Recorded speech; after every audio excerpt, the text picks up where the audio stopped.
G'day humans, Chris Stead from Finder here, and today I'm reviewing the Asus Vivobook 15-inch Pro OLED model. Now, this fits into the creatives category in the vast Asus library of laptops, and there's a bloody heap of them too. There's a lot of different laptops in the Asus library, but I would probably be tempted to more call it a beginner's creatives, because I think creatives is pretty broad. But more on a beginner's creative side, and I'll explain that a little bit as we get deeper into this review. Now, it comes in Intel and AMD variants, and in 14-inch and 15-inch sizes. This one here is the AMD 15-inch. It is the Ryzen 7 variant. It's got 500 gigabyte SSD in it. It's got 8 gigabytes of RAM in it, and it's got integrated AMD Radeon graphics in it. Now, there's lots of variants I'll go through an example. So this is pretty much getting towards the base end of what you can get in the 15-inch OLED model range. So what do I think of it? Let's dive in. Asus Vivobook 15-inch Pro OLED review.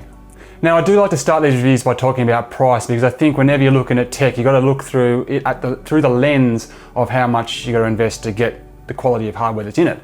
So this puppy, it says in the official press release you can get it from $14.99 here in Australia. I haven't seen it for that price anywhere, and I don't know what variant of the specs gets it for you at that price. I've seen it, this particular model, for around the 1600 mark on sale, but as you spec up, it can rise up to 2,300 or even more than that. Now, as I'll go into when we get to the end of this and I'm talking about my verdict on this laptop, I do think that at the lower to mid-spec versions of this variant, it's actually good value for money. But once you get to those high-spec variants, really you probably start looking at the Pro X model, which is the next step up, which is where I'd say it steps up from beginner creatives to more advanced creatives.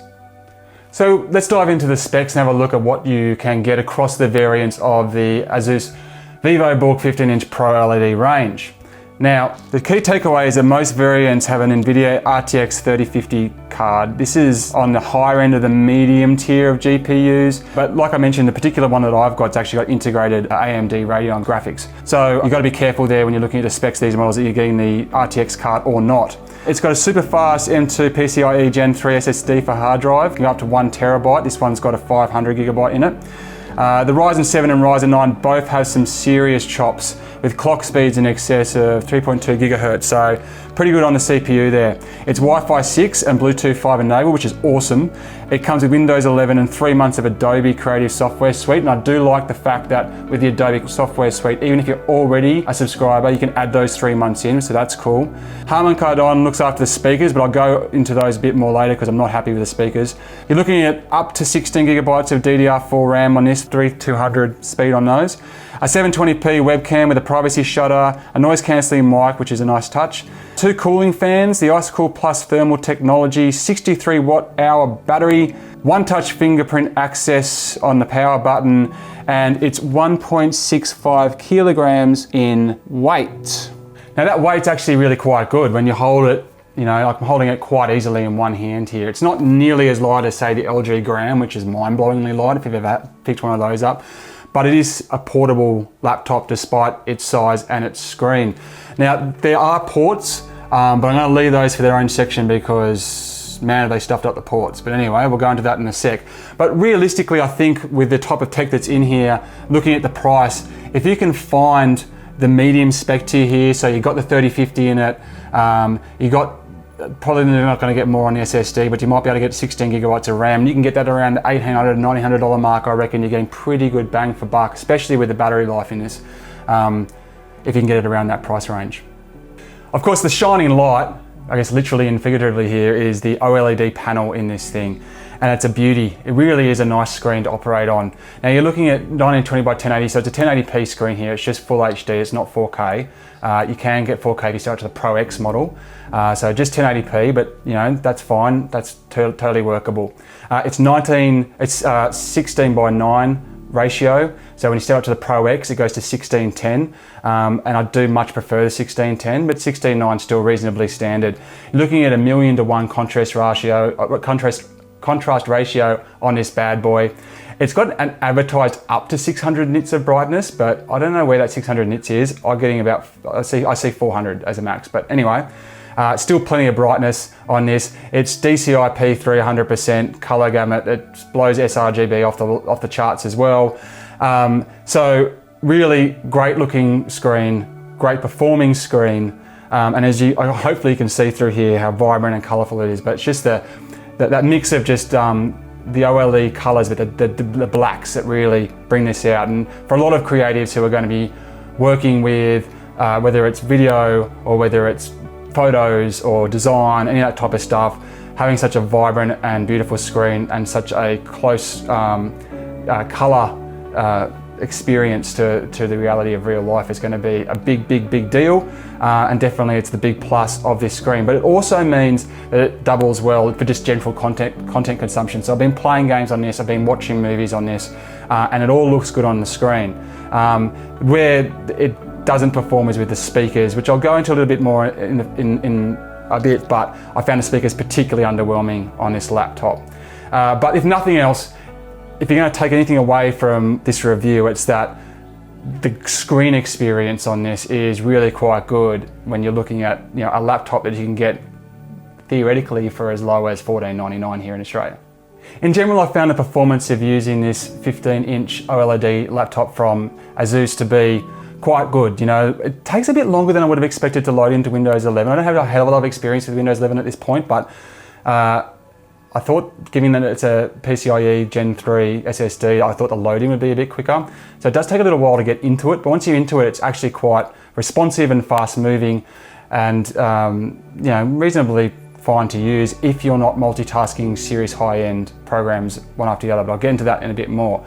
But if you're a beginner creative, like I mentioned at the top, and you just get in there and you're in one program at a time, or if you're just enjoying content, browsing the net, doing your day-to-day, that type of stuff works really well.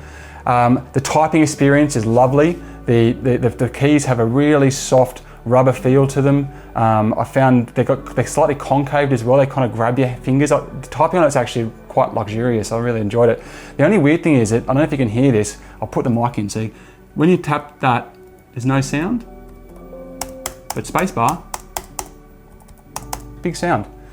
Which is really annoying, because otherwise it'd be this really quiet user experience when you're typing, but when you hit that spacebar, which is possibly the most common thing you ever hit when you're typing, it's just whack, whack, whack, whack, whack, whack. So I don't understand why they did that. Bit of a strange one there. The touchpad is really responsive. It's bigger than it has been on previous year models. I think it's 5.4 inch, or it might even be 5.9 inch touchpad. So plenty of real estate there. And it's all multi-touch. You can set it all in the settings, and it's very responsive. I did have to up it from the default scrolling. I thought the default scrolling was way too slow, but you can obviously very easily up it. And as soon as I did, it was working buttery smooth, really good there. Battery life, look, it's pretty good for considering what the text is in here. I think you can probably get about 5 to 6 hours on this if you're not really smashing it. However, if you're playing a heavy duty game on it, or if you've got massive Adobe programs working full pelt, exporting videos, that type of thing, then you're probably going to get a bit less than that. But still, that's pretty reasonable for what we see in this kind of laptop range. I have heard some people complain online about the noise of the fans in this. It's got 2 fans in it, so you've got 2 fans here on either side of the vent, and I haven't really noticed that. I haven't actually really noticed the fans at all. And I put it through some benchmarking software and really tested the load on this. I played Battlefield 2042 on it, things like that. And I didn't pick up on any overt sound. However, this has got the integrated AMD graphics card on it. So maybe once you pump in that RTX 3050, maybe you start to get a bit more there. I also didn't notice too much in the way of heat either. So didn't pick up really, so the thermal technology in this obviously working pretty well. I deliberately kind of just housed this on a desk and let it sweat under there in a pretty hot office in the middle of summer in Sydney, and ran some benchmarking software, and it didn't really heat up for me. So that side of things, from a performance perspective, really quite good. Where the problem relies, and why I spoke earlier about the difference between creatives and advanced experts, is that this particular model, the Pro model as opposed to the Pro X, caps out at 16 gigabytes of RAM, and that's if you upscale. So it's 8 straight out of the gate, you can upscale to 16, but 16 is still not really that much. So you're looking really at probably being gated when you start, or you likely will get gated as soon as you start running multiple softwares at once. So if you've got After Effects open and Premiere open at the same time, or InDesign and Photoshop, and you're hanging between the two of them, exporting on one side while trying to act on another, which a lot of creators are going to do, this bad boy is just not going to quite get there, I don't think. So I think once you get to that expert or advanced creative modes where you're really starting to multitask with multiple high-end softwares at once, you're probably not going to be able to sustain that on the Pro, and you can't even go in there and manually upgrade it because the RAM's soldered on. So there's that, plus because it's a low SSD as well, and they're really expensive at this point in time, the PCIe Gen 3s, but you're most likely going to end up with 500 gigabytes, maybe up to 1 terabyte, but that's still not a heck of a lot if you're managing big video files as well. So you're probably looking at wanting to upgrade that as well. So for all those reasons, you're probably looking to Pro X if you're more on the advanced things, if you want to have decent performance. But I think for beginners who are just starting out and fiddling around and experimenting and just getting into the idea of content creation, or doing more lower end stuff like just photo editing and streaming and music, that type of stuff, creative outlets, then this thing will fit. So let's talk about the ports. I brought these up at the very top, and look, I'm scratching my head a little bit with the way that Asus has done these.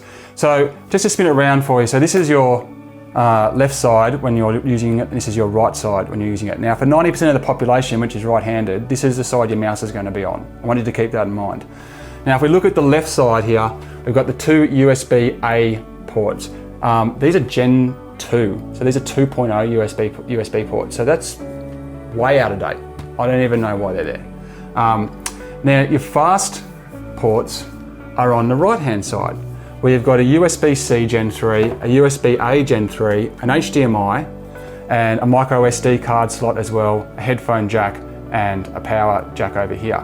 Now the reason why you got power and USB-C is because the USB-C, it can't power it. So again, a bit outdated in my opinion. You should be able to power it through the USB-C at this time in the life cycle of our planet and our laptop.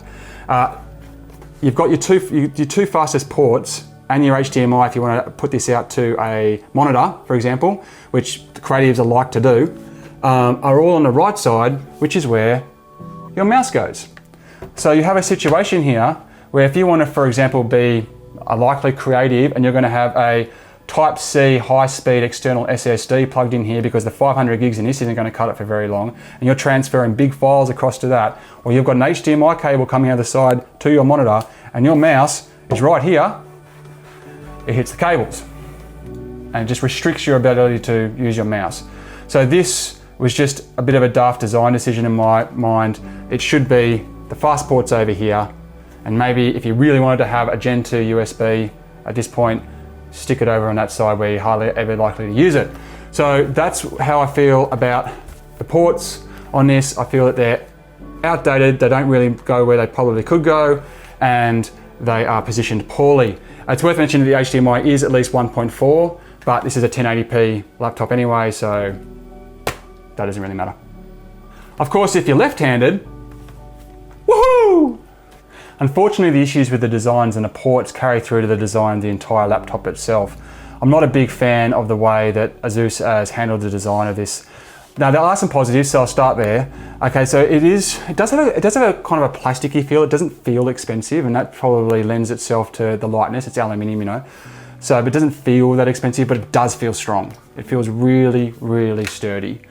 So that is a positive. So you got light laptop, but it feels strong and sturdy. It doesn't feel like it's about to snap on you. The screen hinge is excellent. So you've got really, really stiff hinge here. So it holds itself in position nicely, and there's very little flex on this. So if you get the LG screen on the LG Gram, for example, it like wobbles like this. This has got a really sturdy, good screen. As I mentioned earlier, the touchpad, lovely size. Really, really nice size, really responsive as well. So that's a great design element. And like, it's not the greatest power cable on earth, but it's relatively small, which adds again to the portability for this laptop. This is a 90 watt charger. I think that the higher models actually come with a 120, which is a bit longer, but relatively discreet for a charger. If you saw some of the Alienwares, for example, like they're this big. But if you saw a MacBook one, it's way better than that. So anyway, not too bad on the charger. So they're the positives with the design. But onto the things that I don't like about the design. Now, while I find the screen to be quite beautiful, the actual bezel around the edge, I don't really find that to be that elegant. There's quite a bit of a shadow around it. It doesn't feel very edge to edge despite being called nano edge. And I find it, they think it's quite thin. I actually think it's a little bit thick, but so I don't really quite like the design of the way that the screen sits into the top, but maybe that does give it the strength. We've got the webcam up here, which is quite subtle, and the privacy shutter is literally this manual thing here, and it just feels so flimsy. I feel like this is going to break any second now. I really do. So that's not so great. The touchpad, while awesome, as you can see, is centralized not to the actual keyboard that you type on, but the entire, including the number pad. Now, this actually this is a major frustration of mine across many laptops that I've reviewed, is that what this means is that your hand, when you're typing, sits over here. It sits across the actual touchpad, and it's just so disconcerting. It doesn't really activate the touchpad, but your hand always just feels like you've got to lift it up slightly, and I find myself just awkwardly typing on it. And I do wonder if it's just worth just ditching the number pad altogether, because some of the Asuses do have an electronic number pad on the actual touchpad itself, and I'd rather see that, ditch this, and just have the whole entire thing centered properly over the pad. I think that'd be a lot better. And if you had that space, you'd be able to fix my next problem, which is the rear facing speakers. So the speakers, downwards facing is a better way of saying it. So perhaps if you did that, you'd have a space up here to have your speakers come on out where you can actually hear them, as opposed to the sound going down into the table that you're sitting on, into your lap or whatever you're doing. Now, as I mentioned before, I found the sound quality on this to be average. The max volume was average, it was slightly muffled. You still kind of got that bit of a stereo going on, but the fact that the speakers are designed to point downwards just nerfs them out of the box, in my opinion. I don't think Harden Kardon could have done much about that to improve it, despite the branding they've got on it. So that's a bit of a letdown for me, and for design fault. And as an example, I tested it with like Rise of the Skywalker, which questionable film but great sound, and it just didn't have that wow factor and that pizzazz. And I think that's a missed opportunity for this laptop, because with its OLED screen and its price point, this could have doubled so much as a multimedia thing for people. But the inbuilt sound's no good, so you're going to have to get some cans. At least it's Bluetooth 5. We've also got they've all got vents, right? So all laptops have got vents on the bottom, but these vents, you can actually see straight through it, and you can see your fans and your gear under there. So this just feels like a big dust collector for me. I'm just really concerned about how easy the dust is going to get on here. Just potentially there could have been a second mesh or something to just protect it a bit more. So that was also a little bit of questionable design for me. And lastly, if you can see there, the badging on the front is raised inexplicably. It doesn't even look cool. But what it means is that just when you're pulling it in and out of the bag, it just catches a bit of thread. That should just be actually in the actual chassis, not sticking out of it, in my opinion. So just a couple of just questionable design decisions here, which just really make me a bit cold on this laptop in total. There is a sweet spot for the Asus Vivobook 15-inch Pro OLED model. For those beginner creatives that are looking for a good bang for buck power versus performance versus price option, you can find one of these with about medium spec at around the $1,800 mark here in Australia. I think you're going to get reasonably good value for money. There's a great screen on this. The typing experience is awesome. The battery life is solid. So there's a fair bit going for it in that respect. As soon as you want to step up and start doing some more advanced creative work, where you're going to want potentially multiple high-end software working at the same time, doing multiple things, I think that this particular model is going to cap out on you. You're going to hit the ceiling reasonably quick, or you're going to have to up-spec it to a point where you might as well just make the jump to the Pro X anyway, which comes with a 4K OLED screen, a better 16:10 screen ratio, and the capacity to go up to 32 gigs of RAM, which is what you're really going to want to have here, if you want, and Ryzen 9 if you can as well, to really run those high-end software programs at the same time.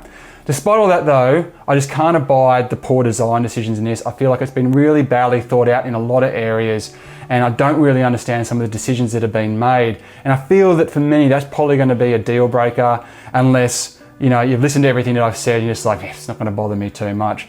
So I think for me, it's a bit of just a bit of a stinker in that regard. They probably should have done a bit better on the design, don't you think? Anyway, I'm Chris from Finder. That's my thoughts on the Asus Vivobook 15-inch Pro OLED laptop. Make sure you head across to Finder to read my full review, and check out, also I've done a review of the LG Gram if you're looking for a light laptop on my channel, so check that out for that one. Okay, have fun. See you later.